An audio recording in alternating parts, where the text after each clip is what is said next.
पद्म प्रणाम करुच्ची बाबा माँ आउ सन्यासी महाराज ब्रह्मचारी भाई उपस्थित माँ भाई मैंने कुनि कुनि पिला माने समस्त को परम ब्रह्म ज्ञान रे समस्त को भिक्षा करके ठाकुर सम्मुख रे किछि मोर अंतरर कथा कहबाक जाउची जहा से मते बाणी रे बसिक आदेश देबे मु ताहा ही व्यक्त करी एतिकी प्रार्थना करी मु मोर वक्तव्य आरंभ करछि। जय गुरु।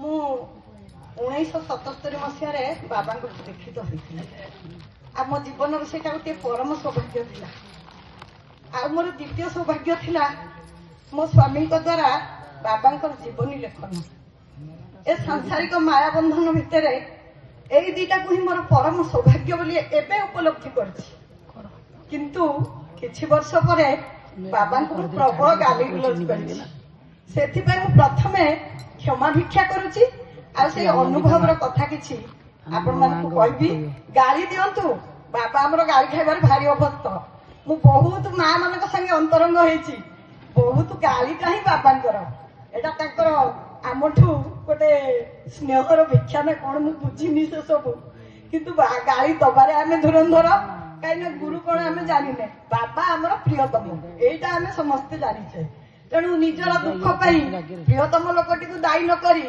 लोक बोली कहूची मु एइथि पाई जे मु सेही भावर ऊपर को जाई पाई जदियो बाबा सब बेले कहचंती मु देही रे देहरे थिले जहा मु विदेहरे थिले ताहा किंतु आमे तांकर देहीर संगी आम तांकर स्थूल संग लाभ करिथिबारु तांको प्रति ए भाव मोर ए जन्म रे आसीबो मु बुझिनी जदियो मु बारंबार जीवनर प्रतिटी क्षेत्र रे तांकर सूक्ष्म अनुभव मते बाट चलिबा पई प्रति मुहूर्त रे साहसी करिछि सब साहसी किंतु चिरदिन मु तांकर स्थूल भाव को झुरी चलिछि आ सब बेले भाबुछि आम हिंदू धर्मर मत अनुसारी जो जन्म जन्मांतर तो निश्चय आसीछि बाबा जुगे जुगे धरारे अवतीर्ण होथांतु आमर समग्र परिवार को सांगर धरी आसथांतु एमती सम्मिलन होथाउ आमे समस्त सम्मिलन रे एमती एकत्रित होइकी बाबांकर जयगान करथि मो जीवनर परम अध्याय एठी गोटे कथा कहबी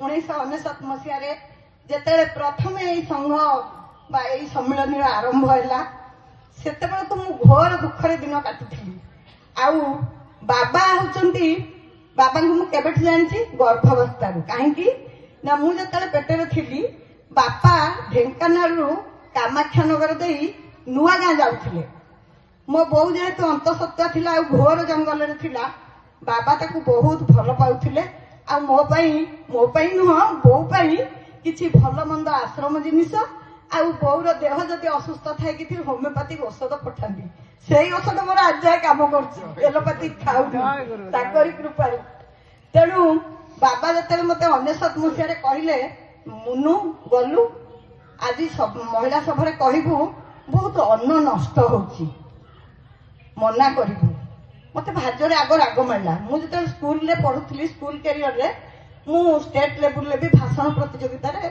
पुरस्कृत होती बाबा तो मोर एक तो सी त्रिकालदर्शी स्थूल भी से मो विषय सब जानी जिते सी मत भाषण देवा कहले दुईटी कारण मु रागिली जे सब तो मोर पोड़ी जाऊँगी मत नहीं कौटी बहु कर रखिल मोर सबू उदंडामी सबू बालुंगामी सबू आदेश डरी डरी सबू से समर्पण कर सुधार बहुटी ओढ़ी टाणी रही एना कहला कौन ना जहाँ सम्मिलन में भाषण देवी पुणी खाइबा उपरे आउ गोटे भितर रहा बाबा से अंतर्जामी जेहेतु जानी एमती आगे कहली मोर आ अभ्यास ना मु भाषण भाषण दे पारि किंतु अंतर भितर भयटे रहा मुरा पुड़े पुड़े खाद्य मागे आनी फोपाड़ी कौ हिसाब से जा माँ मान को कहि माँ मैंने कहीं खाद्य नष्ट करनी आम बारंबार विभिन्न जो होमर भाषण सब आम शुणुचे प्रवचन आम शुणीचे चीनी खिया गपटा जेहेतु से जो गुरु जड़े चीनी खाऊले जो पुओ को चीनी खाइबा बारण करागला सी कहले 3 दिन पर आसबू मु पुओ को उपदेश देवी जन को मु उपदेश देवी मु चीनी निजे खाऊची केमिति उपदेश देवी चीनी खानी बोली सेटा मु शुणी मो मन रे थिला मु कहली बाबा मते कहली जा कहबू खाद्य बहुत नष्ट होची एटा उचित नुहे आ एटार दायित्व माँ मानकर पूजा कहबू ଦୁଇଟା କାରଣରୁ ବାବାଙ୍କୁ ଟାଳିଦେଲି। ଅନ୍ତର ଭିତରେ ଗୋଟେ ରହିଲା, ବାହ୍ୟରେ ରହିଲା କ୍ରୋଧ, ଅନ୍ତର ଭିତରେ ରହିଲା ଭୟ ଯେ ମୁଁ କହିବିନି କିଛି, ମତେ ଆସିବନି। ବାବା ସେଠୁ ହସିଲେ, ସେ କଥା ସେଇଠି ରହିଲା। ସେଇଦିନ ସେଇ ମଞ୍ଚରେ ମୁଁ ପ୍ରତିଜ୍ଞା କରିଥିଲି ମୁଁ କେବେ ମୋ ଖଲିରେ ଖାଇବା ଛାଡ଼ିବି ନାହିଁ। ଛୋଟ ଗୋଟେ ପ୍ରତିଜ୍ଞା। ଆପଣମାନଙ୍କୁ ଏଇ କଥାଟା ଏଇଥିପାଇଁ କହୁଛି ଯେ ଏ ସଭା ମଞ୍ଚରୁ ଆମେ ପଣତଟା ଏକଦମ ଓଜନିଆ କରିକି ନେବାର ନାହିଁ। ଗୋଟିଏ ବାକ୍ୟକୁ କାନିରେ ଗଣ୍ଠି ପକେଇ ଚାଲନ୍ତୁ, ତାକୁ ହିଁ ପାଳନ କରନ୍ତୁ। କେତେ କଷ୍ଟ, କେତେ ଧୈର୍ଯ୍ୟ, କେତେ ବୁଦ୍ଧିମତା ଲଗେଇବାକୁ ପଡିବ ସେଇ ବାକ୍ୟଟି ପାଳନ କରିବା ପାଇଁ। ଆଜି ହଉଛି 2026 ମସିହା, ଆମର 26ତମ ସମ୍ମିଳନୀ। ବାବାଙ୍କୁ ଯେତେବେଳେ କହିଦେଇ ଆସିଲି ଭିତରୁ ଯେ ମୁଁ କେବେ ମୋ ପତ୍ରରେ ଖାଦ୍ୟ ଛାଡ଼ିବିନି, ବାହାଘରକୁ ଯାଉଛି, ବିଭିନ୍ନ ଜାଗାକୁ ଭୋଜି ଖାଇବାକୁ ଯାଉଛି, ଘରେ ମୋ ବୋହୂ ମାନଙ୍କ ହାତ ମୁଁ ଧରି ପକାଏ ଯେ ଡଙ୍କିଟା କାଳେ ଓଲଟେଇ ଦେବେ ଯଦି ମୁଁ ଛାଡ଼ିବିନି କହିଛି ନା। ଜବରଦସ୍ତ ଖାଇଲେ ଦେହ ଖରାପ ହବ, ଫିଙ୍ଗିଲେ ଗୁରୁଦ୍ରୋହୀ ହେବି। ମୁଁ ସେଠି ଯିଏ ବି ବାଢନ୍ତି ତାଙ୍କ ଡଙ୍କି ଧରି ପକାଏ। ଆଉ ଯଦି ଦୈବାତ ପଡିଗଲା ଅଧିକ, ମୁଁ ଦେଖେ ପାଖରେ ଗୋରୁ ଗାଈ କି କୁକୁର, ମୁଁ ବାବାଙ୍କୁ ପ୍ରାର୍ଥନା କରେ ବାବା କାହାକୁ ଗୋଟେ ହାବୁଡେଇ ଦିଅ, ମୁଁ ଏଠୁ ଉଠିଯିବି ଏତକ ଧରିକି, ଆଉ ନହେଲେ ଖଲି ଖାଲି ହେଇନି କେମିତି ଉଠିବି। এইଭଳି ପରିସ୍ଥିତିରେ ମୁଁ ପଡେ। ଏଇଟା ଗୋଟେ ଏତେ ଛୋଟ କଥା ଆପଣମାନଙ୍କୁ ମୁଁ କହୁଛି। ଦେଖନ୍ତୁ, ଆମର ଏଇଟା ହଉଛି ପିଣ୍ଡ ବ୍ରହ୍ମ। ଅନ୍ନ ଆମର ଜଗନ୍ନାଥ ହଉଛନ୍ତି ଯୋଉଠି ଆମର ଅନ୍ନ ଭୋଗ ହଉଛି।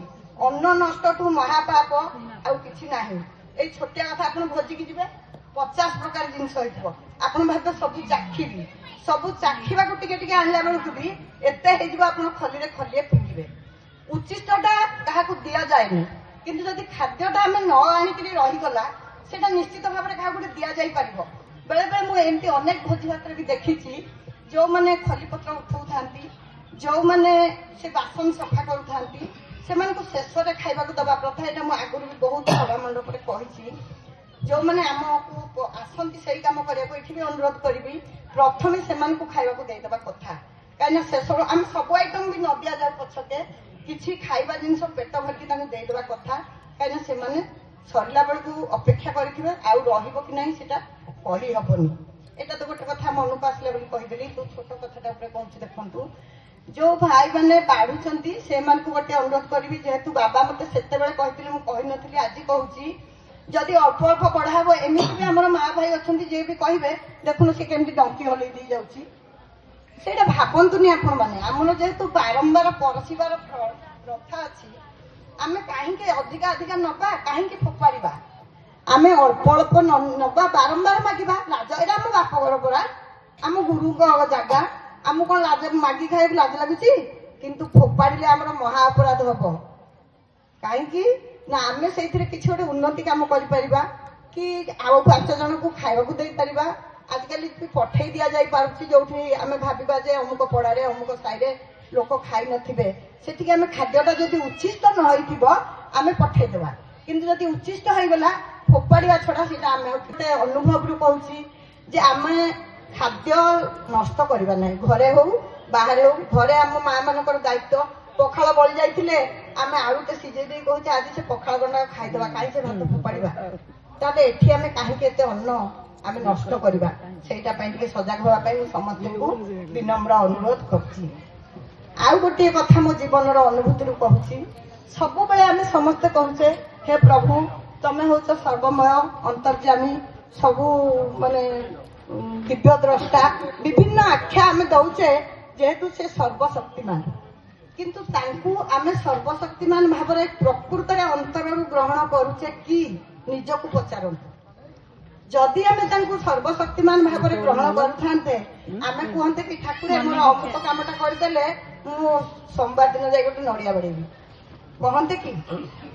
ସେ ଯେକୌଣସି ଦେବତା ହୁଅନ୍ତୁ, ଆମ ଠାକୁର ହୁଅନ୍ତୁ, ବାବା ହୁଅନ୍ତୁ, ଯିଏ ହୁଅନ୍ତୁ, ଆପଣ ମାନେ ଯଦି ତାଙ୍କୁ ସର୍ବଶକ୍ତିମାନ ବୋଲି ଜ୍ଞାନ କରୁଛନ୍ତି, ଗୋଟିଏ ଉପଲବ୍ଧି ଆପଣ ଏଠୁ ନେଇକି ଯାଆନ୍ତୁ ଯେ ଦିନରେ ରାତିରେ, ଶୟନରେ ସପନରେ, ପ୍ରତ୍ୟେକ ମୁହୂର୍ତ୍ତରେ ଗୁରୁଙ୍କର ଉପସ୍ଥିତି ବା ଯିଏ ସର୍ବଶକ୍ତିମାନ ତାଙ୍କର ଉପସ୍ଥିତି ରହିଛି, ସିଏ ଦେଖୁଛନ୍ତି। ମୁଁ ହୃଦୟରୁ ବି ଯାହାକୁ ଯାହା କହୁଛି ସେ ଶୁଣୁଛନ୍ତି। ଏଇ ଉପଲବ୍ଧି ଯୋଉଦିନ ଆପଣଙ୍କର ଆସିବ, ଆପଣଙ୍କ ଅନ୍ତରରୁ ଗୋଟେ ଭୟ ନିଜ ପ୍ରତି ଆସିବ ଯେ ମୁଁ ତ କହୁଛି ଠାକୁର ସର୍ବବ୍ୟାପୀ, ମୋ ଗୁରୁ ସବୁ ଦେଖୁଛନ୍ତି, ସବୁ କରୁଛନ୍ତି, ଖାଲି କଣ ଦୁଃଖଟା ବାବା ଦଉଛନ୍ତି, ସୁଖଟା ବାବା ଦଉନାହାନ୍ତି। आम भितर जो हिंसा कपट द्वेष जोटा आम भावुचे अंधकार करछे एकांत करछे आम सब माँ मैंने जब गोटे कथा आम उपलब्धि करवा आम एकांत किछि नाही आम अंधकार किछि नाही गुरुंकर जगत चिर उज्ज्वल गुरुंक जगत रे गुरु चिरदिन उपस्थित ए गोटे सत्य को जदि आपण माने हृदय धारण करिवे आपण माने कौनसी भूल काम करबा पई आपण को अंतरात्मा ही आपण को भयभीत करेबो मो बाबा ठाकुरे एक होउचंदी ज्ञानर महासमुद्र आ किछि मु कहू जय